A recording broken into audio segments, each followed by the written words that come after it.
So I didn't want to cut and tape anymore, and I wanted to save paper, and everybody was raving about projectors, so I got one. And then I didn't know what to do with it. So these are my adventures in figuring out my projector. I'm very lucky because my husband has helped me and lots of wonderful sewing people have helped me.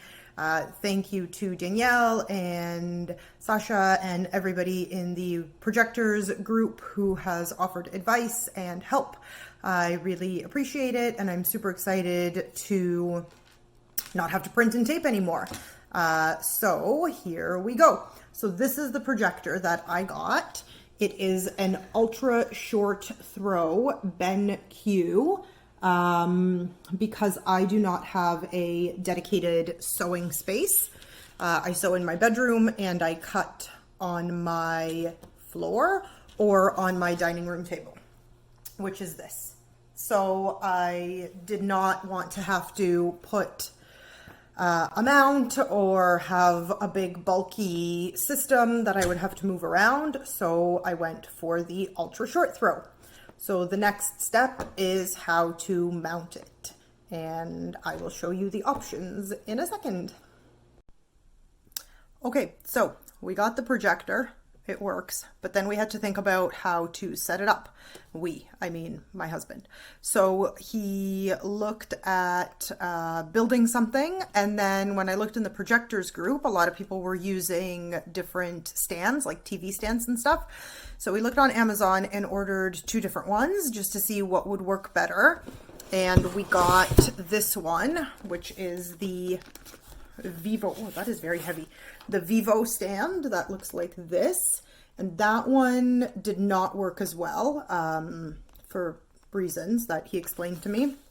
And then we got this one, which is a tabletop TV stand, and this is the one that we ended up going with. So this one worked really well, and I will show you what that looks like installed. So here is the mount. That's my oven. So here is that TV mount, right? The tabletop TV stand. There's the brand name and the model. We got it on Amazon. I think it was $35, $39, something like that. So it's great because the legs don't jut out too much. It has a fairly small footprint, and then it just attached fairly easily.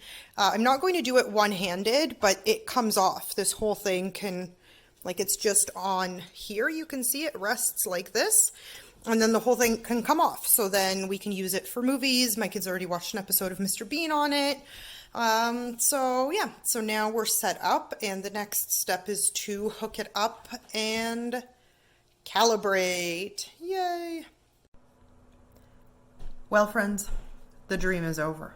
Last night we calibrated the projector, and I cannot use my dining room table to cut on because it is too rickety, and it was pretty much impossible to get it calibrated. So dining room table is no more. One day I will have a cutting table that will be solid and not move. That day is not today. So that's okay. We did manage to get it calibrated on the floor. So this is my setup over here, what it ended up to be. Yeah, which is fine. So I am going to show you what the grid lines look like. And they're not perfect, but I think they're good enough. Okay, so here you can see the grid projected onto my cutting mat, and it is pretty good, I think. My cutting mat needs a bath. Excuse all the dirt on it.